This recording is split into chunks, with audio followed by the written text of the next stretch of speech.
우리 함께 하나님의 말씀을 보겠습니다. 오늘 저와 여러분들이 함께 묵상할 말씀은 느헤미야 11장입니다. 1절에서 36절 말씀인데요. 긴 본문이고 해서 다 읽진 않겠습니다. 1절에서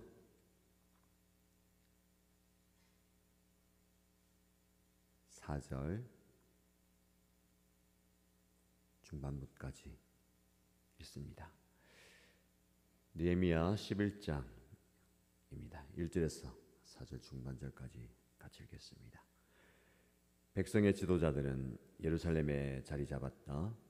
나머지 백성은 주사위를 던져서 10분의 1은 거룩한 성 예루살렘에서 살게 하고 10분의 9는 저마다 자기의 성읍에서 살게 하였다.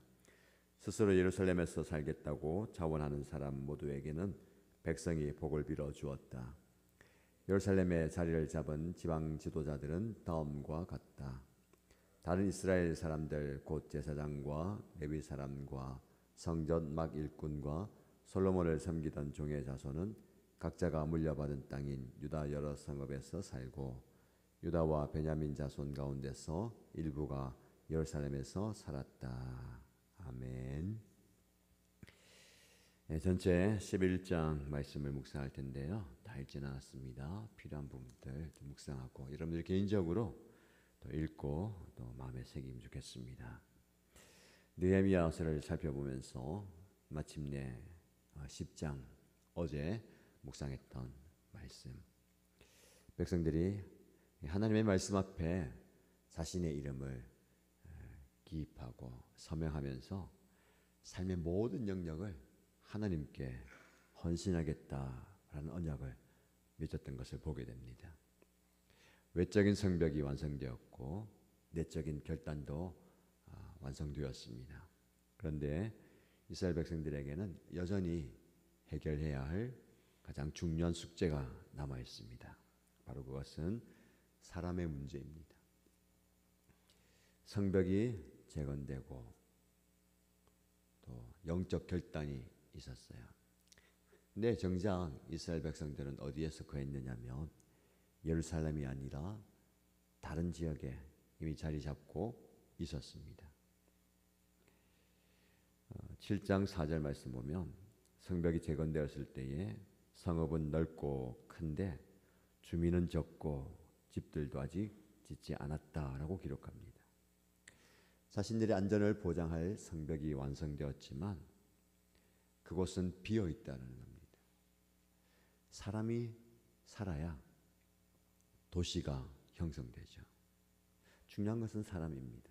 아무리 좋은 신도시를 건설해 놓아도 사람이 없으면 안 되죠. 교회도 마찬가지입니다. 화려하고 아름답고 웅장한 건물을 지었다 하더라도 그 안에 사람이 있어야 되는 겁니다. 사람이 중요하죠. 그런데 정작 이 예루살렘 안에 사람이 없다는 겁니다. 이것을 어떻게 해결할 것인가, 그리고 어떻게 풀어갈 것인가, 오늘 본문의 말씀에 나와 있습니다. 1절과 2절 말씀 보시면요, 가장 먼저 지도자들이 솔선수범해서 예루살렘에서 살게 됩니다. 사실 예루살렘은 성벽이 재건되었지만 살기에 적합하지 않고 아직은 무엇이 갖춰지지 않습니다. 소위 말하는 인프라가 갖춰져 있지 않은 거예요. 그동안 폐허가 되었었기 때문에 들어가서 산다는 것은 엄청난 희생과 헌신을 요구하는 겁니다. 잘 갖춰져 있는, 내가 지금까지 살아왔던 그 집에 살아야 되지 새롭게 어딘가를 가서 다시 수고해야 되는 그런 헌신이 필요했습니다. 그런데 지도자들이 예루살렘으로 들어옵니다. 지도자의 모범, 본이 중요한 것이죠. 지도자가 헌신할 때, 희생할 때 백성들이 따라옵니다. 근데 지도자들만 있으면 안 되잖아요. 일반 백성들은 어떻게 하느냐? 제비를 뽑습니다. 제비 뽑아요. 10사람 가운데 한 사람씩 예루살렘에서 살게 하고 나머지 9사람은 자기들이 살던 마을에 그대로 살게 하는 겁니다. 구약에서 제비 뽑는다는 것은요, 요행이나 운을 바라는 게 아니고 하나님의 뜻을 묻는 겁니다. 항상 가장 중요한 하나님의 뜻을 물을 때 이스라엘 백성들은 제비를 보았습니다. 하나님의 뜻을 따르는 겁니다. 한번 생각해 볼까요? 잘 살고 있는 그 자기 마을과 집을 떠나서 낯선 무엇인가 갖춰주지 않은 그곳에 살아야 됩니다. 제비가 뽑혔다. 내가 우리 가족이 제비가 뽑혔을 때에 좋아했을까요? 인간적으로 보면, 세상적으로 보면 그게 좋은 건 아닙니다. 헌신의 자리, 희생의 자리로 가야 되는 거예요. 오늘 이것을 우리에게 좀 적용한다면 현실적으로 살기 어려운 그곳에 내가 가야 되는 겁니다. 내가 원치 않는 결정을 해야 될 때가 있습니다. 신앙생활 하다 보면 원치 않지만 헌신해야 될 때, 희생해야 될 때 우리 좀 마음이 좀 어려워요. 어떻게 받아들여야 되겠습니까? 제가 그런 표현을 하잖아요.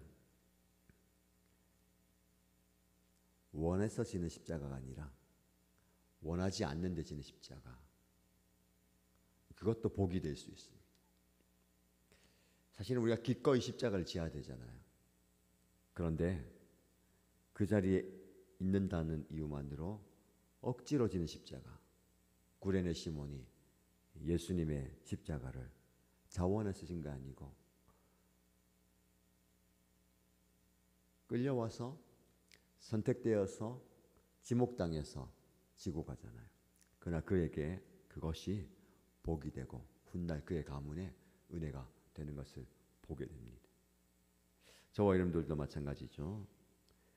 예루살렘에 간다는 것은 어쩌면 영적 은혜의 자리이지만 헌신과 희생의 자리로 우리를 부르는 것입니다. 누군가가 지명하여서 하나님께서 강권적으로 여러분들 그 자리에 보내실 때도 그것이 하나님의 뜻이다라는 것을 기억하시면 좋겠습니다. 억지로 어쩔 수 없이 자원에서가 아니라 타에 의해서 예루살렘에 간다 하더라도 그것은 복이 되는 겁니다. 2절 말씀 보시면 더 감동적인 장면을 보게 됩니다. 스스로 예루살렘에서 살겠다고 자원하는 사람 모두에게는 백성이 복을 빌어 주었다. 세 번째 부류의 사람이죠. 자원하여서 제가 가겠습니다. 그런 사람들이 있었다는 겁니다. 제비를 뽑고 나서도 나는 제비에 뽑히지 않았지만 저희는 예루살렘에서 가서 헌신하고 희생하겠습니다. 그들에게 복을 빌어 주었습니다. 어쩌면 교회 안에 이런 모습이 다 있는 것 같아요. 세 가지 모습. 여러분이 사역하고 헌신하고 수고할 때에 직분을 맡았기 때문에 어떤 지위에 있기 때문에 하는 경우도 있습니다. 목사이기 때문에 장로, 집사, 권사, 목자, 목녀이기 때문에 하게 되는 그런 거. 하기 싫어도 해야 될 때가 있고 원하지 않지만 해야 될 때도 있습니다. 지도자이기 때문에 본을 보이는 거 굉장히 좋은 겁니다. 귀한 겁니다. 그 자리에 있는 여러분들, 여러분의 헌신과 수고를 하나님께서 기억하십니다. 또 두 번째 그룹은요. 원하지 않지만 어쩔 수 없이 눈치를 보다가 해야 되는 경우, 아니면 목사님의 부름과 목자님의 부름과 누군가의 요청에 의해서 그 자리에 가는 분들도 복됩니다. 마지막으로 자원하여 섬기는 분들, 제가 할게요, 저희가 할게요 라는 분들, 다양한 분들이 있습니다. 이유가 어떻든 출발이 어떻든 하나님의 예루살렘을 재건하고 세워가는 중요한 지위에, 위치에 있게 되는 겁니다. 주님의 교회도 그런 모습이죠. 그 또 다른 측면은요, 우리가 지금까지 뿌리를 내리고 견고하게 편안하게 안락하게 삶을 유지했던 그 자리를 떠나는 것, 굉장히 어려운 것이지만 하나님께서 우리를 그렇게 부르실 때가 있습니다. 우리의 삶이라는 편안한 자리를 떠나서 영적 예루살렘으로 가야 됩니다. 왜 예루살렘이 중요할까요? 왜 중요하냐면 3절에서 19절 말씀 보면 사람들 가문의 이름들이 쫙 나옵니다. 유다 자손으로는, 베냐민 자손으로는, 제사장 가운데는 레위 사람으로는 놓쳐서는 안 되는 중요한 사실이 있는데요. 도시의 인구 구성이 아주 독특합니다. 일반 백성들이 있어요. 유다 지파, 베냐민 지파도 소개되지만 상당한 비율이 누구냐면 제사장, 레위 사람, 문지기, 성전 막 일꾼으로 채워져 있습니다. 무엇을 의미할까요? 예루살렘의 존재 이유가 상업적인 정치적인 중심이 아니라 예배가 중심이 된다는 겁니다. 예배를 섬기는 제사장, 레위인들, 성전 문지기, 성전 일꾼으로 채워지는 겁니다. 재건되는 이 도시는 경제적인 번영, 문화와 예술의 도시라기보다는 하나님께 예배하는 예배, 말씀의 중심이 되어야 된다는 겁니다. 우리가 영적 예루살렘으로 간다는 건 뭘까요? 우리의 삶의 중심이 예배가 말씀이 되게 한다라는 겁니다. 여러분의 삶을 무엇을 중심으로 두고 있습니까? 나의 삶이 나의 일정과 나의 재정과 나의 직장, 사업, 나의 좋은 것, 그것이 중심이 되는 게 아니라 예배가 중심이 되는 겁니다. 우리의 삶이라는 이 예루살렘 가장 중심부에 하나님을 향한 예배와 하나님을 향한 봉사, 헌신, 희생이 자리를 잡고 있어야 되는 겁니다. 여러분에게 영적 질문을 한번 드립니다. 내 삶의 인구 구성은 무엇을 중심으로 채워져 있는가?